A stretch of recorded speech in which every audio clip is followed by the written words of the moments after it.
let's advance you to your next map. So you guys he activates the pearl, and he asks you to get in close, and you guys all like appear to be like moving at like super speed almost. So he's like, like there's a I didn't know all of the qualities of this shell. He says, let's make for the Maglor's Gap.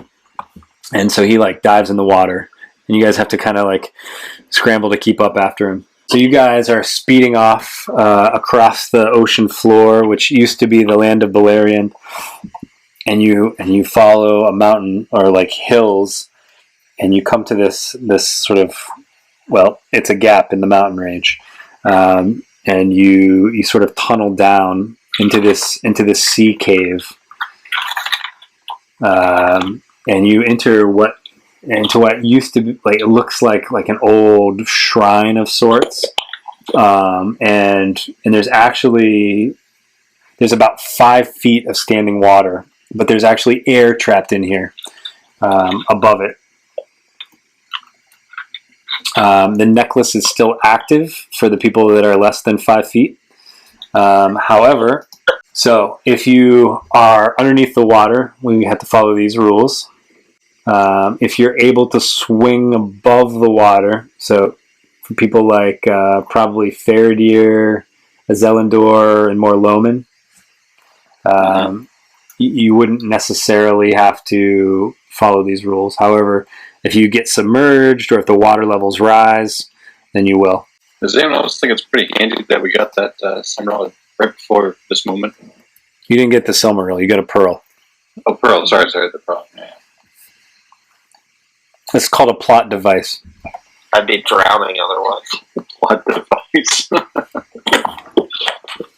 So you see the pearl though. The light that it used to be exuding is like pulsing now and is like glowing faintly. So how the hell are we gonna get out of here?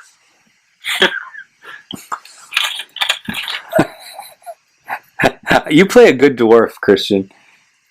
Thanks.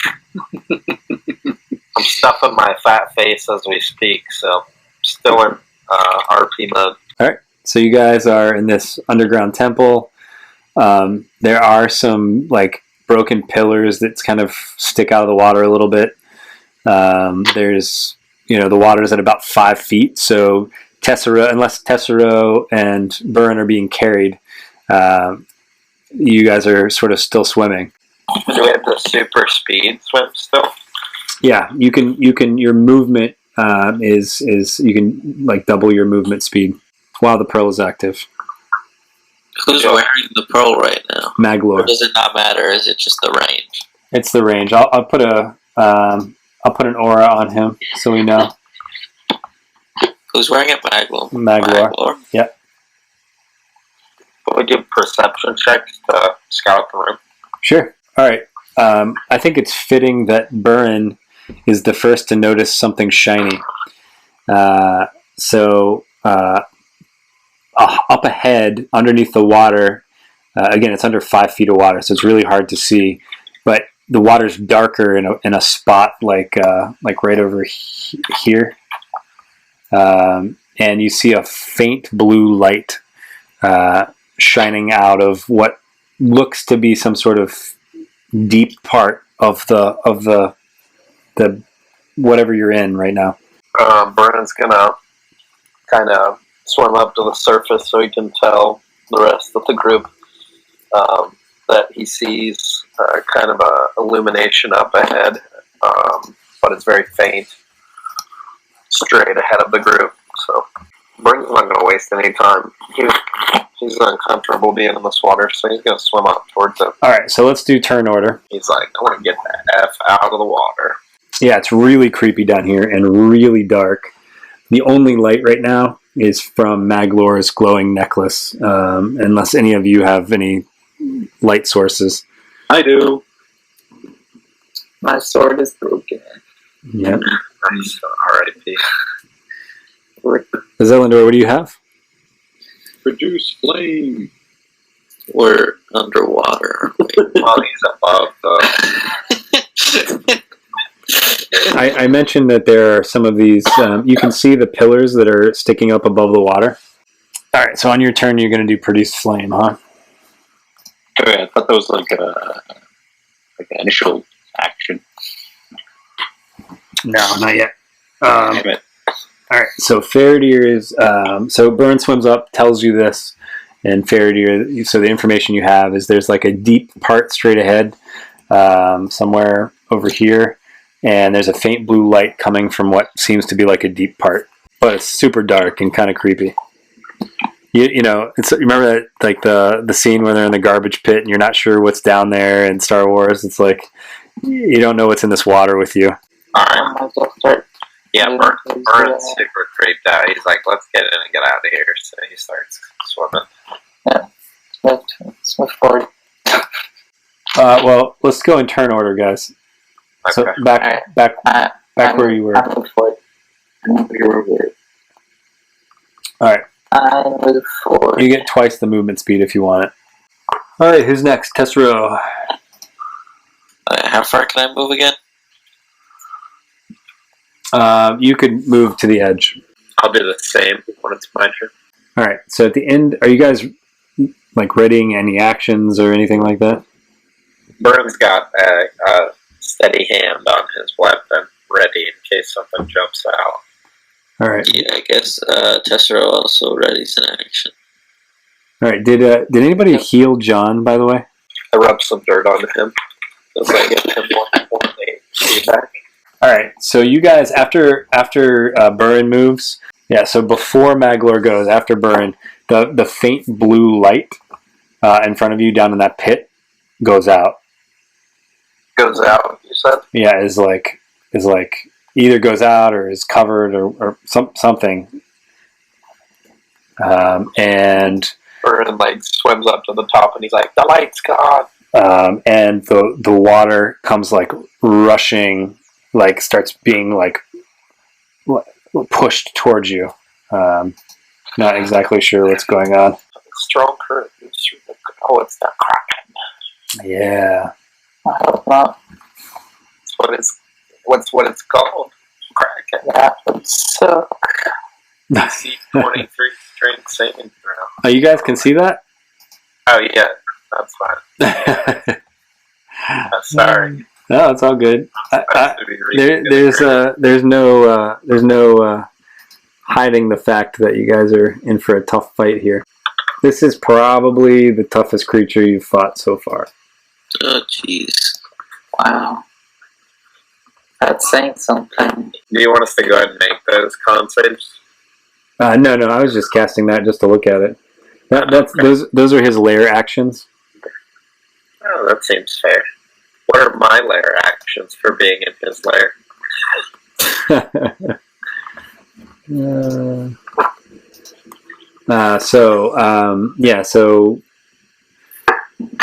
Actually, if you can, I don't know how far it is. Let me just check. I think you're within range though. So this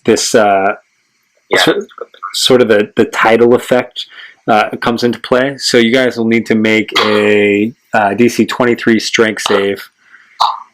I get advantage on strength checks. Okay. John, you don't have to make this roll. Anybody past Maglor doesn't have. So Burren, Faradir, and Tessero are the only ones that have to make this. Yeah, so you guys go flying back towards the group. Oh, Does it work the same even though I'm fully submerged in water? Yeah. I get half. Okay. No, it would affect you even more probably. So up out of the hole like comes this like tentacled, fanged thing that you guys have never seen. It's massive. It takes up like half the distance of the width of this room. I said that's foul. Yeah. And so on his turn, let's see. Raging, by the way. Yeah, you're still raging. Yeah. I'm never not going to be raging the rest of the campaign. That's the secret. He's always angry. Yeah, that's right. All right, so let me look back at those layer.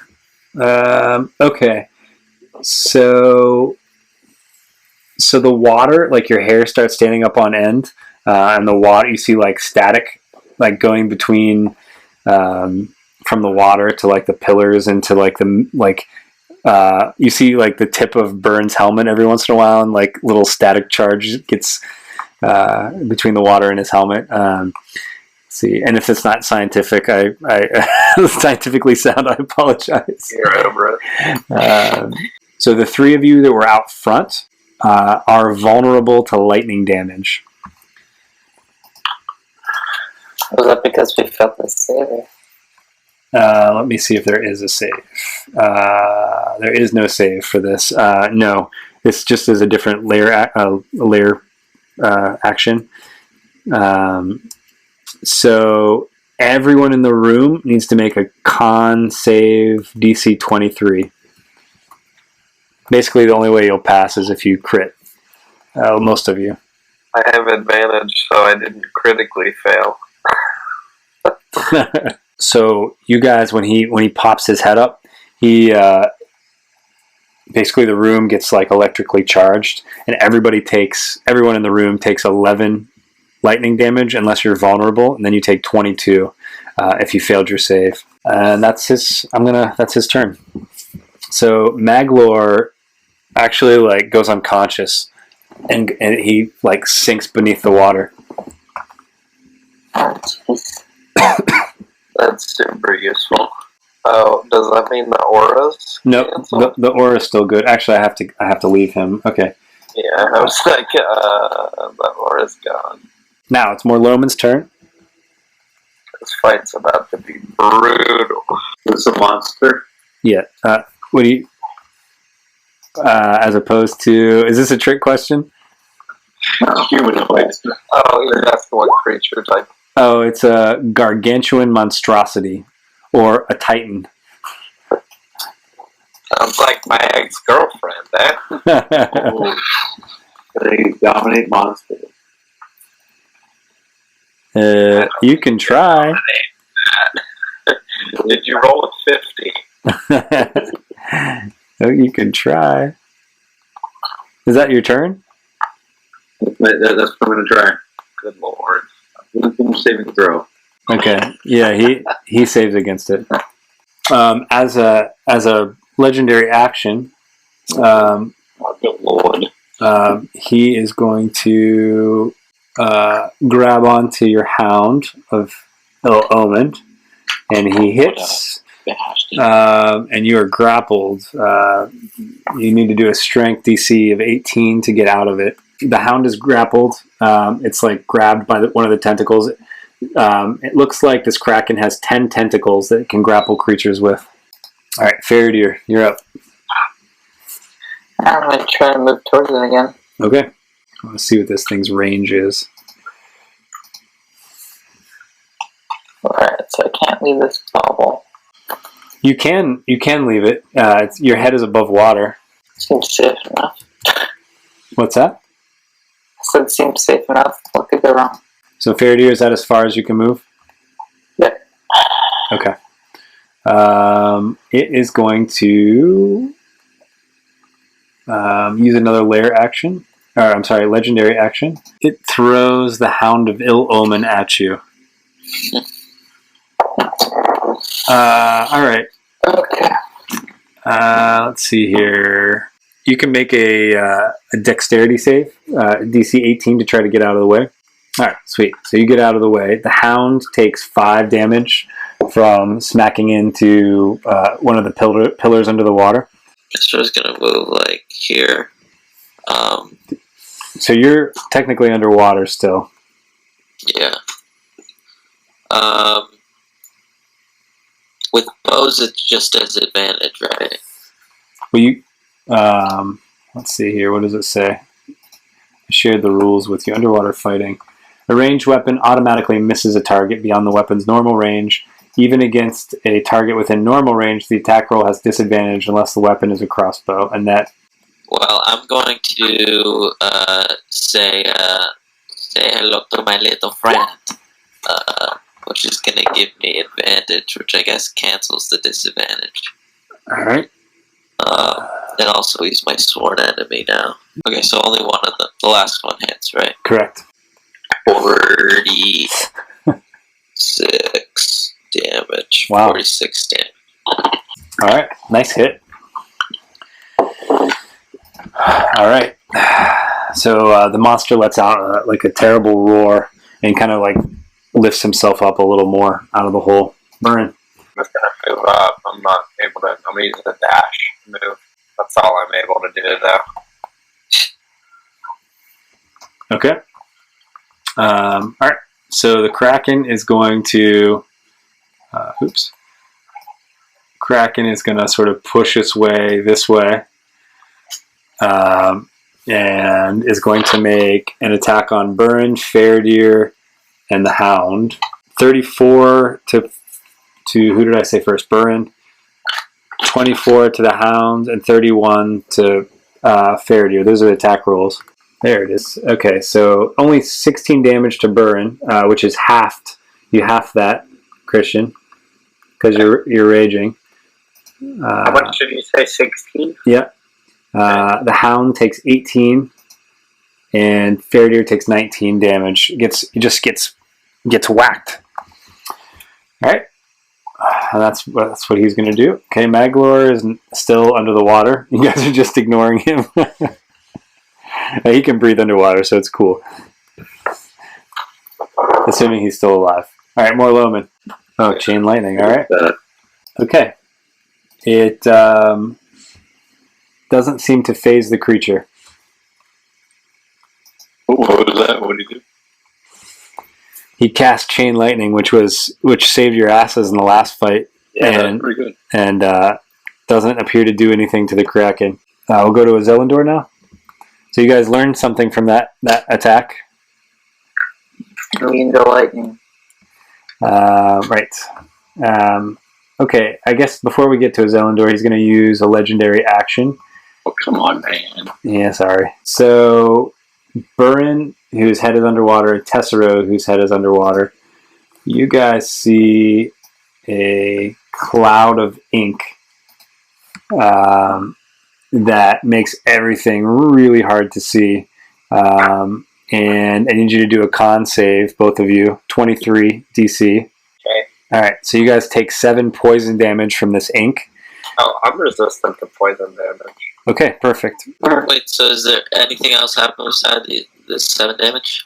Yes, so let's see. So the cloud spreads around corners, and that area is heavily obscured to creatures other than the Kraken. It would be really hard for you to see, except that he takes up the entire, like half of the building. So, well, you already have disadvantage, right? Yeah. Firing. I mean, I'm probably going to do my Guardian form next turn. So it's Zelindor's turn. Did you go yet? Not yet. Okay. So we are going to try to confuse the monster. I hope you're trying a high level spell. I can do polymorph too. I can polymorph somebody. Polymorph's still in the game. So That's not a bad idea. Polymorph him into a shrimp. Hey, what was I suggesting before? It was a crayfish. Crayfish. Yes. Might actually be a decent idea. Let me look that up. Oh, the Kraken? You would have a hard time polymorphing the Kraken. But you could polymorph, a friend. I could polymorph somebody else into something larger. Yeah. Perhaps somebody who can't swim. I don't know. We'll try confusion. What the hell? He fails and chooses to pass. No! What? Is that like a legendary action? Legendary resistance. Or yes. You're the worst. No! He fails it. He did. Give me something. All right. Well, you guys are learning a lot these first couple of rounds. Unwise. I love that so far. You fought somebody who's immune to fire, and you guys, 2 of you, cast fire spells right in a row. and then we're fighting a guy who's immune to electricity. But I see why John cast it, because he's that makes sense in water like this. But it's his go-to spell too. All right, so Faradir's up, I guess. Assuming he's not immune to sword. Let's try this. Did I sense some sarcasm there? Sure, I'll use my, slashing damage. I use my fighting spirit to give me advantage this round and 10 temporary points. All right, just the 3. Well, all 3 of those are going to hit. Just 3. All right. Alright, sweet. So that's 72 damage, I think. Wow. All right. He definitely knows you're there now. You're not used to fighting something quite so big, basically in its own terrain, but you get your arms up out of the water and you're just, it's just a different form that you're used to, I guess. All right, Tessero, you gonna do Guardian form? Yeah, okay, yeah, so I'm gonna shoot at him with my bow. Okay. All right, both of those are gonna hit. It's hard to miss this thing, though, really. Yeah. All right, you add that up, and we'll do Christian's turn. Well, you just tell me how much I should subtract. Burns going to take a couple swings at the big guy. That second one is going to hit, unless you have advantage. I think you do have advantage. Yeah, I do have advantage. All right, both of those will hit. Okay, he hits 77 damage from Tessero. Jeez. All right, he's not bloodied yet. Yes. That's incredible damage, by the way, just from arrows. Do you have those thorns growing up out of the water into him as well? Yeah. All right, so Christian, you hit him twice. Yeah. Any extra damage or no? No, you didn't crit. No crits there. All right, so that's 28. So he is going to use Lightning Storm. So I need Tessero, Faradir, and Burin to make a Dex save, DC 23. All right, so those of you that failed take 28 lightning damage, or half as much if you passed. It's not as bad as you thought, right? Yeah, I thought you were going to do something shitty. I'm playing him legit. What about the confusion? More Mr. Nice deal. Well, he's not going to use Ink Cloud again, so that he gets 3 tentacle attacks on his off turn. So, and I'm going to try to grapple you guys now. So, all right. So more Loman's turn. So basically, at this point, the pearl that you see sort of floating on Maglor's neck near the bottom, 5 feet down, it basically has hardly any glow left to it. Burn, that might be a problem for you. Yeah, that could be a real issue. Might having to be polymorph in my fat ass. Can you polymorph yourself? He could polymorph me, I believe. I don't have any spells. Oh, All right. Zelindor. alright. We'll do Healing Word, level 3 on Tessero. And we're going to polymorph Burn now. Yeah. We start the next round. All right. So, What's he going to be? what do you want to be, John? Octopus? I know, actually, it's on the water's only 5 feet. So, yeah, T-Rex or something. All right, guys. Well, thank you for coming. We got Thank you. you're half done with this fight, and after this, you'll head back to Ilmarin, and it looks like you guys will head into the icy north to find out about a Rendil.